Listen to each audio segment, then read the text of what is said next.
Sukkur press club ऐं Sukkur union of journalist पारां नए चूंडी आयल चेयरमैन ज़िले council Sukkur Syed Kumail Haider Shah, vice chairman Akhtar Mahar, mayor Sukkur barrister Arsalan Islam Shaikh, deputy mayor Sukkur doctor Arshad Mughal, Nisar Siddiqui, town जे chairman Tariq Chauhan, vice chairman Zulfiqar Khoso, Mukesh Shah, town जे चेयरमैन मुर्तज़ा घांगरो, जे शाह, टाउन जे चेयरमैन आगा इफ्तिखार मोहसिन उर्फ मोहसिन खान, वाइस चेयरमैन कुवत अली उर्फ फरहान शाह ऐं रोहिड़ी टाउन जे चेयरमैन मीर याकूब अली शाह ऐं वाइस चेयरमैन असलम मेमण जे एज़ाज़ में सखर प्रेस क्लब में आजियाणे जी हिकु बहितरीन तक़रीब मुनक़िद कई वई।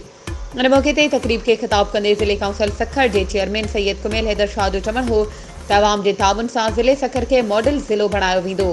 सेवरेज ऐं ड्रेनेज सिस्टम समेत ॿिया मसइला जल्द हल कया वेंदा। उन मौक़े ते मेयर सखर बैरिस्टर अरसलान इस्लाम शेख जो चवणु हो त सखर शहर जी तरक़ी लाइ कोशिश आहियूं।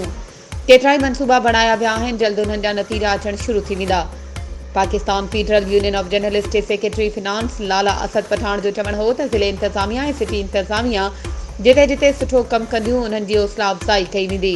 जिते जिते ख़ामियूं हूंदियूं उते कलम ऐं कैमरा जे ज़रिए निशानदही कई वेंदी। वधीक ख़बरुनि ऐं अपडेट्स जे लाइ असांजे चैनल खे सब्सक्राइब कयो ऐं हा, बेल आइकन खे प्रेस करणु न विसारिजो त जीअं असांजी हर नई अचण वारी वीडियो तव्हां ताईं पहुची सघे।